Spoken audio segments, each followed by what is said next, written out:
welcome to the ladies' room, where real men talk and truth go boom. Good morning, if your man acting up or your woman losing she mind. Right, we don't hide, tell we inside, 'cause the ladies' room go set it right.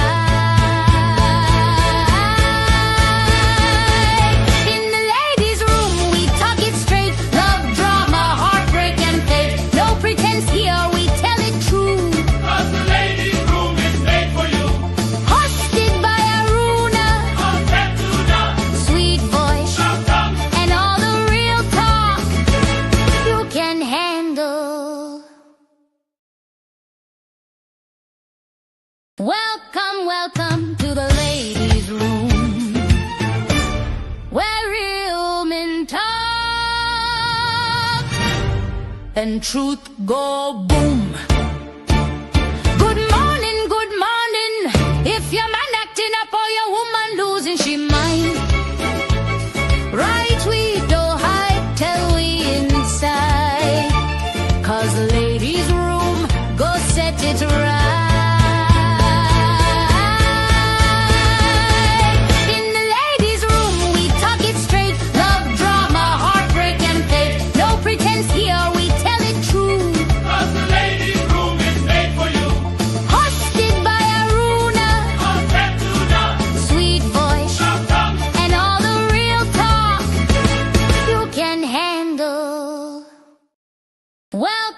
Welcome to the ladies' room, where real men talk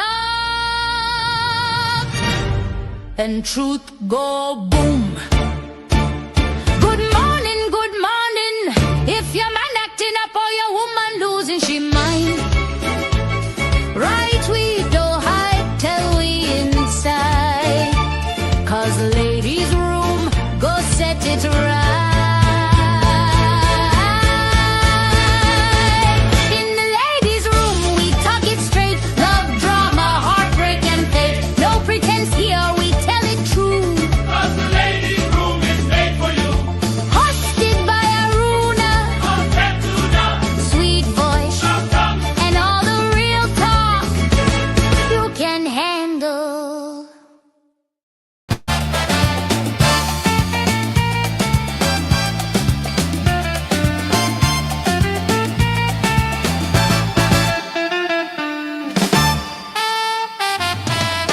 Good morning, everybody. Welcome back to the room, the ladies' room for today, Thursday, January 8th, and it is the final one for this week.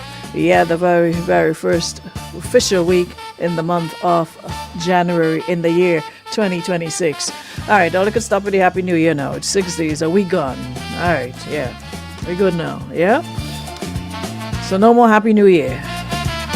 We passed Happy New Year stage already. After 7 days, yeah, we're in the year. We're good to go. Anyways, welcome back, everybody. It's definitely a pleasure to be back with you. Thank you so much to our friends at St. Augustine Medical. Thank you so much to Western Union, Land Store, and Beacon Insurance for powering up our room once again. Good morning to my listeners on radio 95.1, 95.3. Good morning to our listeners on the Power app. And a special morning, afternoon, evening, night to our viewers on YouTube and the Facebook. Thank you so much for powering up once again. Beautiful day in the nation's capital, and we are feeling good, right? Energized. Had I've started doing the ginger, turmeric, and lemon shots in the morning.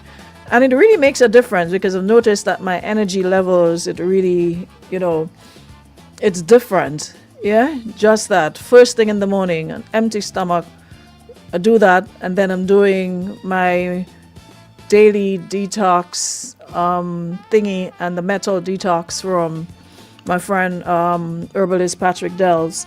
And I honestly feel more energized. Throughout the day you feel like, oh God, I want to sleep. You're lethargic. I'm feeling really really energized. So I want to shout out Patrick for always looking out for me. And I was, went to visit him yesterday, and he was like, Runes, the rate of cancer out there, it's bad. And he's talking about people in the 20s, 30s, 40s, 50s, all different types of cancer, colon, liver, lungs, you name it, prostate, name it.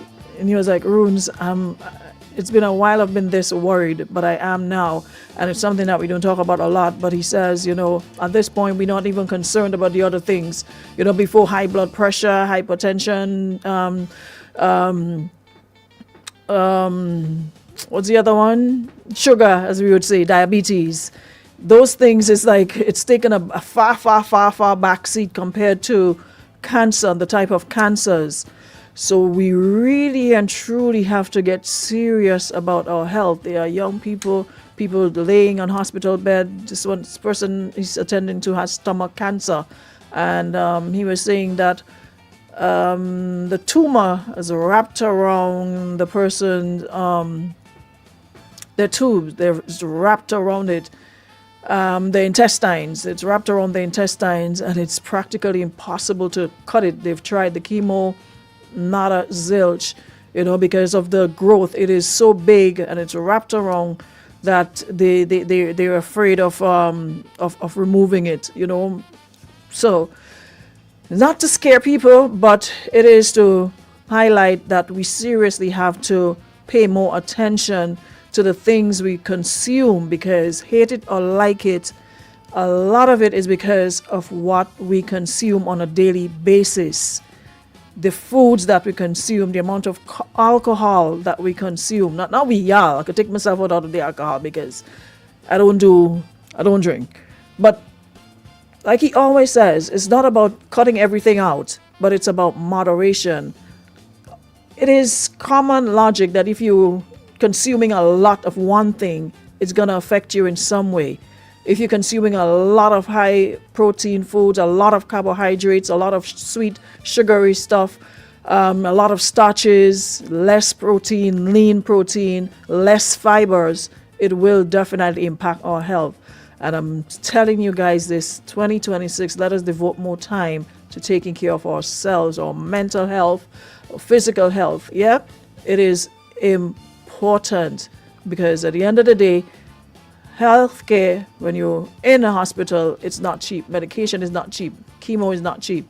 It costs you more when you're sick than when you're alive. So we could only bring you guys to the water. We can't force you to drink. Yeah? So you can bring a horse to the well, can't force you to drink. We can continue to tell you this, and hopefully you will be the one to make some sort of change and do what is best for you, and of course your family by extension. So I just thought I'd share that with you, because he was like, Runes, I'm seriously worried about our people. The rate at which they're, cancer, it's really, really, really bad. Yeah, so just thought I'd share that with you.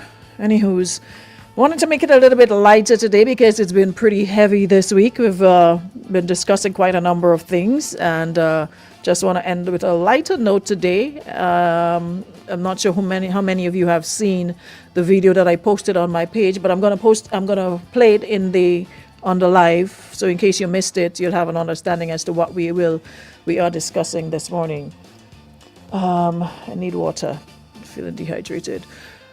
Shante, good morning, and thank you for sharing as always. Jenny Charles Gilbert, good morning. Good morning, Roomies. Precious Jewel, Roxanne Scott, Marianne Frederick. Good morning, Yvette James, Rita Williams. How are you today? Clarina, good morning. Marvelyn Thomas, Ingrid Bourne, good morning. Jackie Douglas Adams, top of the morning. Unison Joseph, Tamasha, Melvin, Trisha, Jackie Chaiton, Shauna Henry, Giats, good morning. Allo Bailey, good morning. Valerie Ross, Janelle Simeon Mitchell, Lydia James, who else is here? Riggy, big up yourself. Rachel Boateng, Sonia Raymond Nelson, Kadisha Williams over there on YouTube, welcome. Rhonda Stanislas, good morning. Darren Oxford, Rendell Barry, Amanda Aline, Kimberly Fontaine. Kimberly says, I listened to the rest of the show last night. Aruna, you made some valid points. Thank you. Carrie Morning. Only to give in trouble on Mac platform. All you good up on top of the hill. Shout out to the staff at the General Hospital. Good morning, Diana. Who else is here? Alana Boatson. Good morning. Kem Simeon. Reginald Amata. Good morning. Rachel Samuel. Karen Bailey. Kendra. Michelle George. Don Kujo. Andrea. Good morning. Young Kaya, good morning. Gabby, hi guys. Joss Bowen, good morning. Joseph Moore, who else is here? Petra, Andrew, Terrace, Mellet, Lisa, good morning. Ayola, good morning. Brenda Durant, May Cyrus, Kareem Khalees, and everybody. Alana Boschik, Noel, big up yourself, morning time. And we're going straight into it. But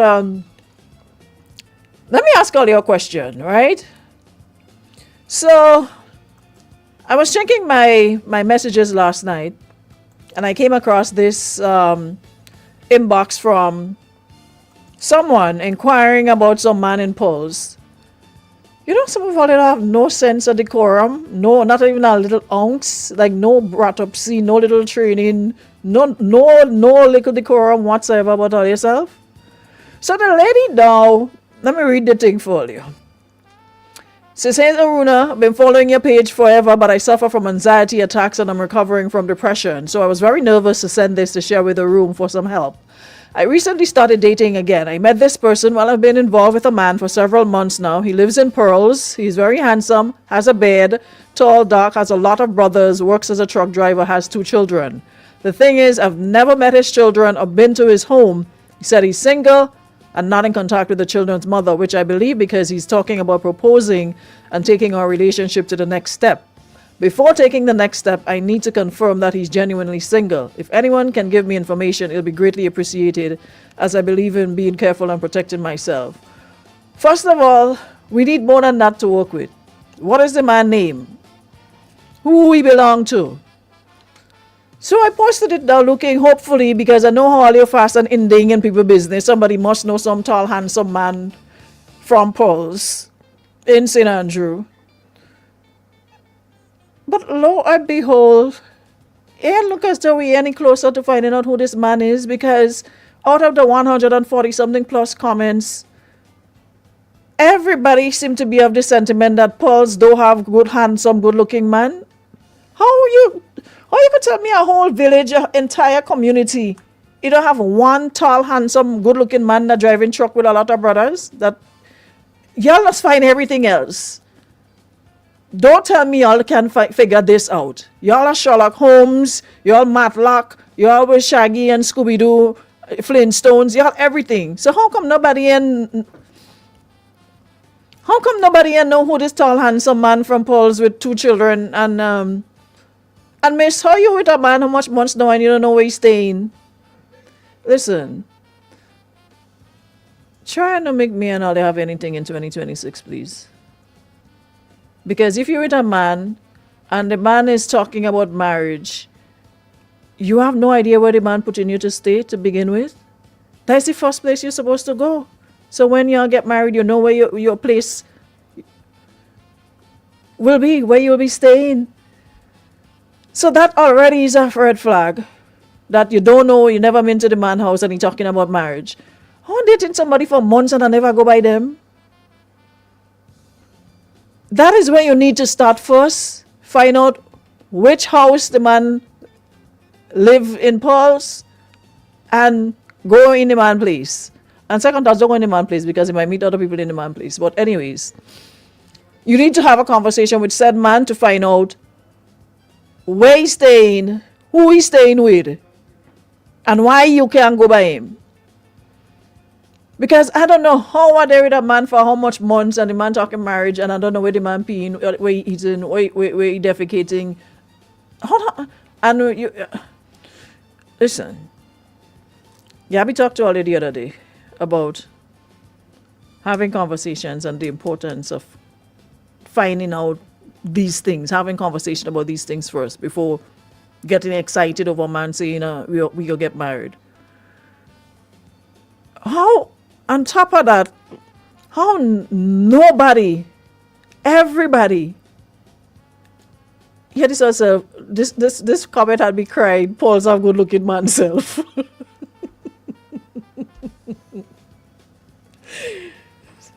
So you really have nice, handsome men in Paul's? That's all they're trying to say? So what's wrong with Paul's man that everybody running from? This one say about Paul's man always married.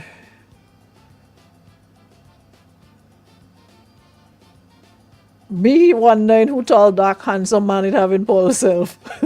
Paul, this one say, Paul's a handsome man. Hey, Paul's get through.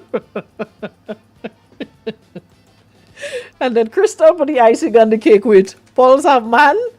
What do you mean by Paul's have man? For as long as I remember, there's every community, every village in Grenada have man. So what wrong with Paul's? Paul's don't have man. Anyways, miss, before we get to if the man have other people involved in this situation, you need to find out which part in Paul's, if is in Paul's, this man staying to begin with.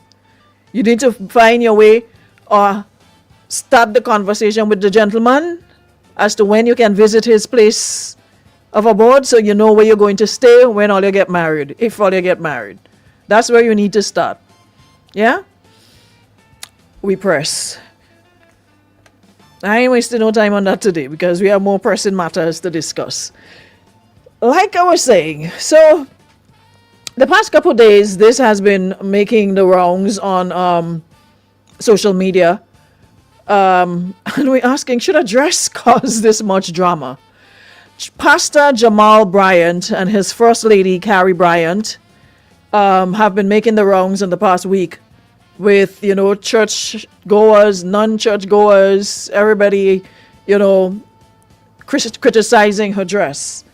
So let me play the video of what the pastor had to say in response. Now, I saw the dress, and she is a beautiful woman, nice, full-figured woman. The dress is flesh-colored, so no part of her, well, apart from her little cleavage, is showing. But the dress, it's literally the color of her skin, with black lace over it. So it is not just the lace on her bare skin. It is flesh-colored, but people have an issue with it because she is a pastor's wife. So let me play the video of the pastor responding to said video, and then we'll discuss and also get her response to it, and then we'll add our 2 cents to the conversation. Let's go. They've had on. Now, they didn't say anything about the $4 million that was raised for the United Negro College Fund. They never mentioned that she prayed until heaven came down. But insecure, jealous, petty, small-minded people got in their feelings and set up a false barometer of holiness based off of a dress. The dress was not see-through. The dress was flesh color. I need to set the record straight. I bought the dress. And I like it. I don't care whether you like it or not. She ain't mad to y'all. She married to me. If you wanted a first lady that looked like Little House on the Prairie and Holly Hobbie, you got the wrong church. I wanted a wife I would rush home to, that I wanted to be excited to see. When we walked in there, I said, shake it fast, watch yourself. Yo, I don't go to that church. I don't find out where that church is. No five-star vibes. Let's say shake it fast. Watch yourself. Anyway, they were on another program, I think Tamron Hall program. The full interview, I think it was aired yesterday, but I haven't had the opportunity to look at it. But this is an excerpt of the interview, and the wife responded and said this. Would get this reaction. My ego is not that big. I don't dress for people. I dress for myself and for my husband. I am a wife. Yeah. I'm a wife, I'm a daughter, I have a doctorate, I'm a professor. There are plenty of things that I do. And the challenge is we often want to see a woman be one-dimensional. I am multi-dimensional. I carry multiple titles. Now, what you choose to call me on whatever day is fine for whatever that might be. But I think that there is this idea that a woman can only be one thing. And once I happened to marry a pastor, I happened to fall in love with a man who is a pastor, right? And so with that came the title of First Lady. But there is no book for that. There is no manual for what that looks like. And I have decided that the title does not define me. I define what the title is. Yeah, so hopefully I will get the full interview. I'll look at it sometime on the weekend and get more of a response. But she seems like a pretty nice lady, and she of course listed all her accolades according to Auntie Donna, all her marmalades, etc. The Bible said, this person says the Bible said modest dressing. The Bible said a lot of things, so let's not get started on what the Bible said, because if we were to unpack some of the things the Bible said, half of us, we ain't seen the pearly gates for sure. We'll be far, far away from the pearly gates if we were to unpack half of the things that the Bible said not to do and we do. So let me get started on what the Bible said about modest dressing, because it says a lot about other things as well. But anyways, so we're stepping into the conversation that has been stirring up church groups, I'm sure on WhatsApp, I saw Sunday pews everywhere. Literally every time the video gets reposted, there's the hundreds of views on it, hundreds of comments on it. But the topic is not doctrine, not tithes, not worship styles. It's a dress, yeah? It's a dress. And like you just saw, the pastor is going viral, not because of a sermon, not because of community outreach, but because he fired back at critics who attacked his wife for wearing what they called a transparent dress at a church fundraiser. And the internet is now split down in the center. Was he right to defend her? Or is the congregation justified in expecting a higher standard of modesty from its leaders? So let's see if we can unpack this slowly, because this one touches fashion, faith, culture, hypocrisy, ego, church politics, gender expectations, and even identity. So first, context matters. Context matters, right?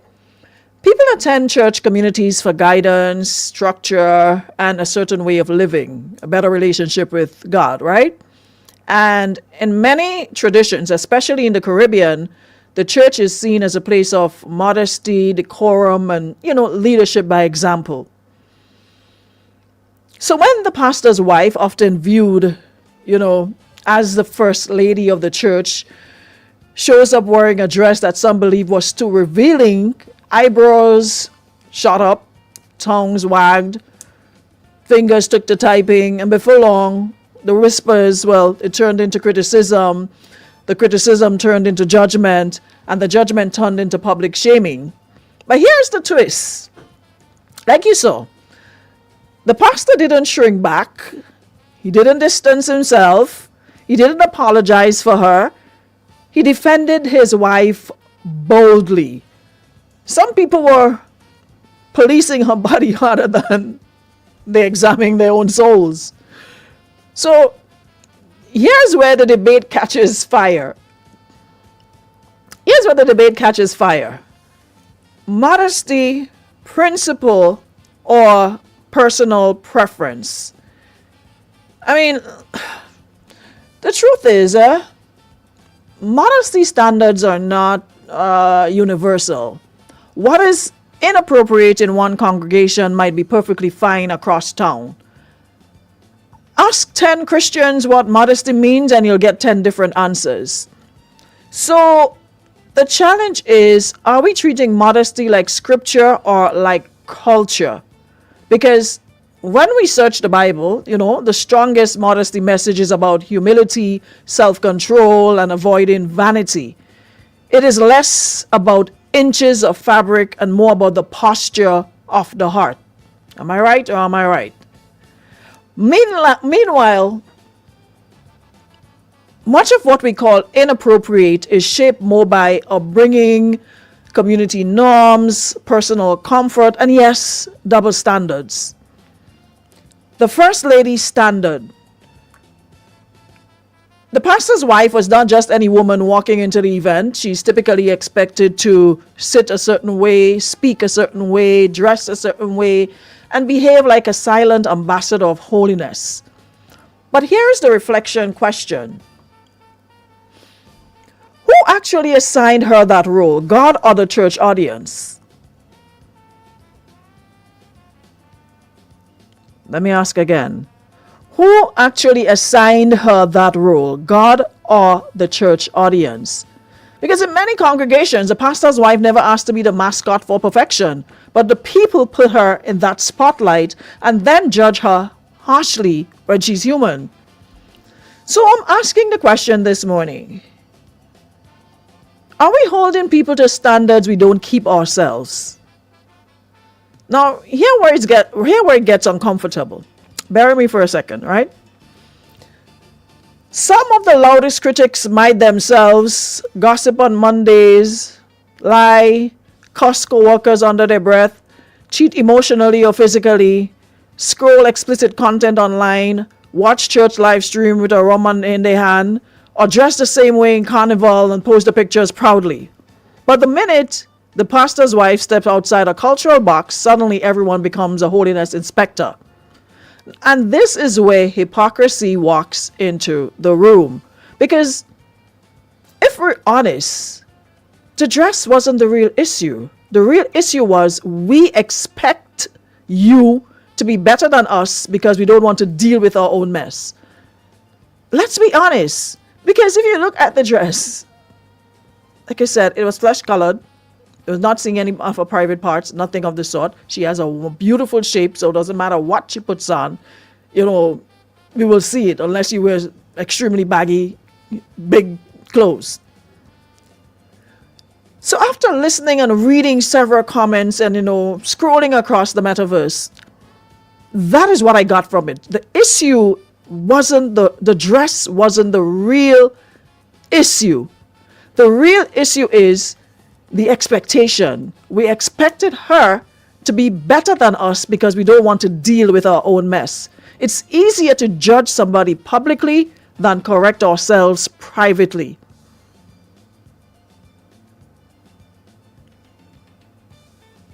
One might ask, does leadership comes with responsibility? Yes. Should leaders be thoughtful about how they present themselves? Absolutely. But leadership doesn't erase humanity. We forget pastors' wives, and as she proudly said, she's a daughter, she's a sister, she's a wife. Didn't hear her say mother, so I'm not sure if she is. But pastors' wives are mothers, they're entrepreneurs, they're professional women, they're recovering people pleasers, they're fashion lovers, and sometimes just women who want to feel confident and beautiful, not mannequins for religious expectations. Now, if the dress was tasteful to her and to her husband, then perhaps the critic says more about the viewer's minds than the fabric she wore. Because you hear the man loudly and proudly saying, he bought the dress. I bought the dress. And that is how I want my wife to look. Because I want a wife I can run home to. Yeah? He wants a wife he can skedaddle home full speed, expeditiously too. Not walk, run. And according to him, his wife dresses for him, not the congregation. And church people may not like this particular part, but I'm going to say it anyways. No offense. Disclaimer, no offense. But we ask a lot of the times why we are seeing, church pews getting lesser and lesser. One of the biggest mistakes modern churches make is policing outward behavior while ignoring the heart, mental health, insecurity, and real struggles. And I make no bones about this. Young people are leaving the church because of this exact spirit. Quick to judge, slow to love. eager to condemn, unwilling to guide, loud about clothing, silent about compassion. We preach, come as you are, then whisper, but not like that.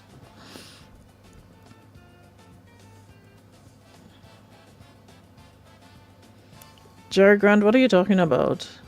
This dress is not the issue. We are the issue. The entire episode was orchestrated to be a viral talking point to generate residual income via social media for Jamal. Whatever. I'm not going down that road. I'm going down with what I see in front of me. The lady accustomed dressing beautifully because I went through her profile. She dresses like that, but this dress was like a tad more. She doesn't dress like he said, like Little House on the Prairie with those long dresses and apron, whatever. She always dress in a way that I guess he likes. So I don't do conspiracy theories. I deal with what I see in front of me. They were not the one who started the conversation about it. People brought it up and made it a talking point. So we're talking about it. She wore what she wanted to wear. He bought it for her to wear. She wore it. And I'm not sure how does that make money, because it's not as if it's on their page. People took the videos from the event and posted it on different platforms. It wasn't posted on their platform and people went under it to have conversation. It was generated to other platforms, so I'm not sure how they're making money off other people's platforms, but it is what it is. So as I was saying, one of the biggest mistakes that we continue to make, churches continue to make, is that we are eager to condemn, quick to judge, slow to love, eager to condemn, unwilling to guide, loud about clothing, silent about compassion. We preach, come as you are, then whisper, but not like that. Yeah? So the beauty of his defense, it is so refreshing to have a husband standing up and defending his wife loudly before a congregation. So whether people agree with the dress or not, we cannot ignore this powerful detail. A husband defended his wife. He didn't publicly correct her. He didn't throw her under the bus to appease the congregation. He didn't let the holiness police tear her apart. He stood beside her, flaws, fabric, and all.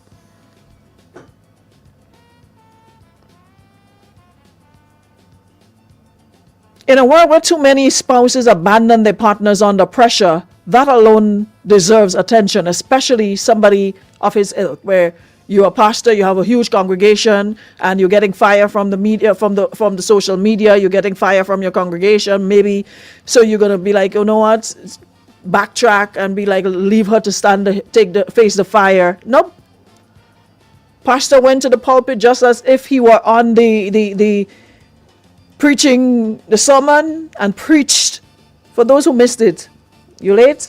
He preached loudly. The internet went crazy about a dress my wife had on. Now, they didn't say anything about the $4 million that was raised for the United Negro College Fund. They never mentioned that she prayed until heaven came down. But insecure, jealous, petty, small-minded people got in their feelings and set up a false barometer of holiness based off of a dress. The dress was not see-through. The dress was flesh color. I need to set the record straight. I bought the dress. And I like it. I don't care whether you like it or not. She ain't mad to y'all. She mad to me. If you wanted a first lady that looked like Little House on the Prairie and Holly Hobbie, you got the wrong church. I wanted a wife I would rush home to, that I wanted to be excited to see. When we walked in there, I said, shake it fast, watch yourself. I want to go home and shake it fast. Dwayne, good morning. So, who is right and who is wrong? Like most things, the truth sits in the middle, right? The congregation has a right to expectations, but expectations must be balanced with grace, culture, context, and the reality that leadership does not equal sainthood. The pastor has a right to defend his wife, but the church also has a right to examine the example being set. We can't run away from that, right? Where the problem emerges is in the tone of criticism, the lack of compassion, and the hypocrisy hiding behind righteous outrage. So why do we panic more about visible sins or perceived sins than we do about pride, arrogance, lack of generosity, unforgiveness, cliques inside the pews, judgment, self-righteousness? How come we because I guess those are harder to measure. Fabric is easy. Who is she as a person? Is she a terrible first lady? Is she inconsiderate? Is she arrogant? Does she lack generosity? Anywho's, my final takeaway from this, the viral moment was never really about a dress. It was about cultural expectations. It was about who gets to define holiness, control, and how quickly we weaponize judgment in the name of God. And if we're going to hold others to a standard, we'd better be prepared to live by it ourselves. And that is one of the things we have a major problem with. We are quick to point fingers at other people for their sins, but turn a blind eye to our very own. If we wouldn't want the... Hold on. Morning, neighbor. Morning, neighbor. I have a question for all you. Why in 2026 we going around and having the church and the congregation in the church as the people in the society that should hold moral high ground? Day to day, you look at the people who does cause the most, make the most amount of noise, do the most amount of foolishness, be the most charitable, the most giving, the most helpful people. The biggest church members you cannot pass in the yard. The biggest church members you cannot go and ask them for a slice of bread because they are too highty-tighty and holier than thou to even help their community. This thing where all you have this church people on this high moral ground, and they're doing everything we doing and worse. And then coming around now to hold them to some high standard or make us believe that they should be at some high standards in 2026 is ridiculous. For me, if you like the pastor, you like that particular church, go ahead and stay in that church.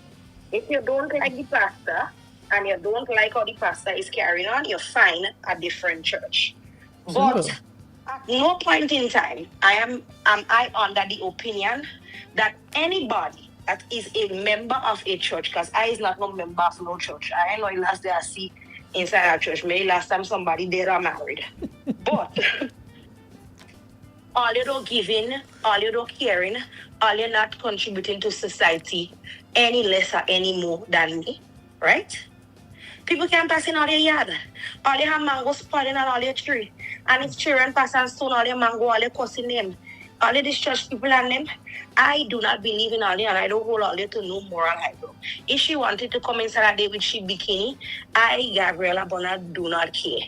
Because at the end of the day, just because she married pastor, she ain't holier than me. Both of us press going up quick, and so mine just get answered. So I know I on the right track. If she's not getting answered, she's on the right track too. So just because you are a member of a church congregation does not make you any better than the rest of us what ain't going. Okay? All you have a blessed day. Have a blessed day. Listen, I could never forget the neighbor when I was growing up, and every Sunday they used to send us to the church. If parents staying home and they're making sure you go, imagine you're in the same community as your neighbor, and they have their vehicle going to church with the windows up, and they see you walking in the hot sun, or you're going back from church, rain falling. They know you, and not to say they know that it's Miss Maria's daughter and Miss Maria's son. They know you. And these people on their way to church would pass you straight. They know you're going to church. They see you in your little church dress, your little Bible tuck under your arm, and your little cokes going down the road. Bright and early Sunday morning, and they pass you straight. They're leaving church, And they wouldn't say, you know what, let me give you a lift back. And going up to the front, sitting in the front pews. Going up, when you're going up for the Holy Communion, nobody sanctimonious, and you swear Jesus was in the room, touching them and guiding them the way, holding their hand, the way they lap their hand together, and you have to walk up with your hand in hand to go and get your communion. You would swear. And it's like, nothing in the communion said to them, hey, let me give Miss Maria that all right to go home. You live 2 houses away. They would pass you straight going, and they pass you straight going back.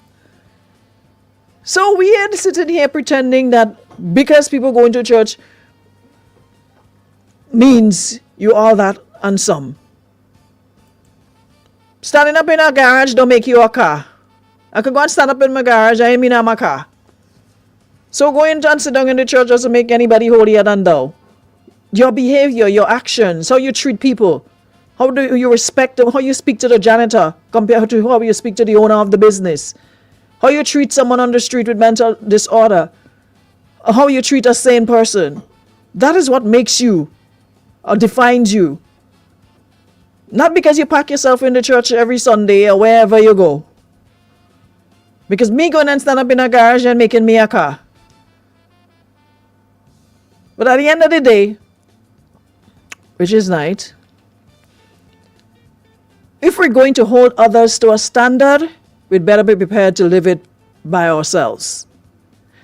If we wouldn't want the church critiquing our closet, our marriage, our children, our mistakes, then maybe we shouldn't be so swift to critique someone else's.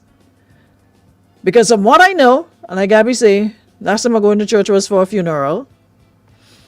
At the end of the day, God judges hearts, people judge hems. And too often, God is focused on transformation while church folks are distracted by transparency, literal and metaphorical. Sometimes the most revealing thing isn't the dress at all, it's how we respond to it. And it definitely says a lot about people who are churchgoers. That's what you are, churchgoers. Because you don't live by what the church preach or teach. And you go every day of the year. How much Sundays in a year? Every Sunday, not one Sunday missing you. If you had to drag, you're going. It says a lot about the people critiquing it, because like I said, if you're going to hold others to a standard, you have to be prepared to live by it yourself. You can't want to hold somebody to one standard and hold yourself to another standard and bid on and it's the same thing we do with people in public office, like government ministers and whoever. They should be doing this, or you hold them to that standard, but you're doing something differently. Your brother, sister, mother, auntie, and then whoever doing something differently, doing the same thing that they're doing, but you excuse it, but you're saying because this person, everybody's supposed to know better. Whatever you do, your job, whatever your portfolio, shouldn't be a reason to disrespect or respect you. We all should know better.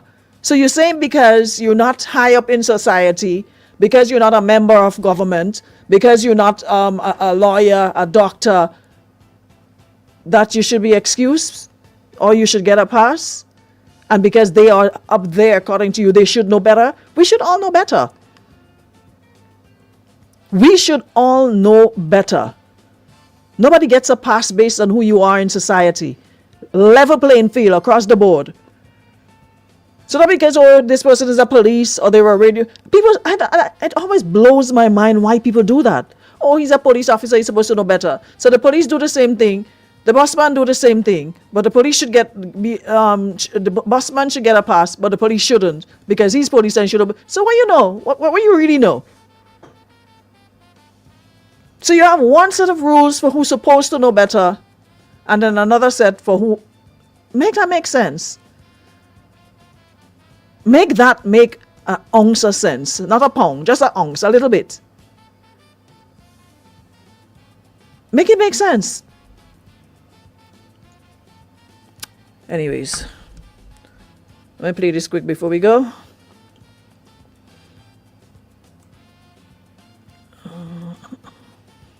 Hold on. Pleasant good morning to everyone. It's a lovely program this morning.